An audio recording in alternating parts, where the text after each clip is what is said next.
কিছু লাইন কিছু অ্যাঙ্গেল একত্রিত হয়ে একটা ছবি বা স্ট্রাকচারের নির্মাণ করে। এই ব্যাপারটাকে বুঝতে হবে। একটা খুব গুরুত্বপূর্ণ কথা, অর্থাৎ একটা খুব গুরুত্বপূর্ণ টিপস বলা যেতে পারে। এটা সচরাচর কোনো টিচার শেয়ার করে না, তো আমি আজকে তোমাদের সঙ্গে শেয়ার করলাম এই চ্যানেলে।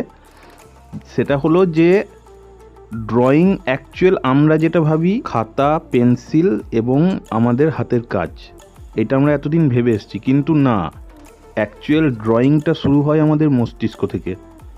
অর্থাৎ কিছু লাইন কিছু অ্যাঙ্গেল একত্রিত হয়ে একটা স্ট্রাকচার বা একটা ছবি নির্মাণ করে।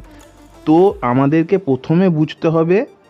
প্রথমে আমাদেরকে ভাবতে হবে যে আমি কিছু লাইন কিছু অ্যাঙ্গেল আমি আমার খাতাতে ড্র করব, এবং সেটা যেন একত্রিত হয়ে সেই সমস্ত লাইন অ্যাঙ্গেল একত্রিত হয়ে যেন একটা স্ট্রাকচার তৈরি হয়।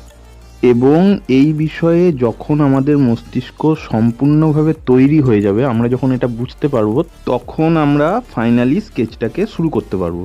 তো খুব সিম্পল একটা ছবি করলাম, ভালো লাগলে লাইক, কমেন্ট এবং চ্যানেলটাকে সাবস্ক্রাইব করে দাও।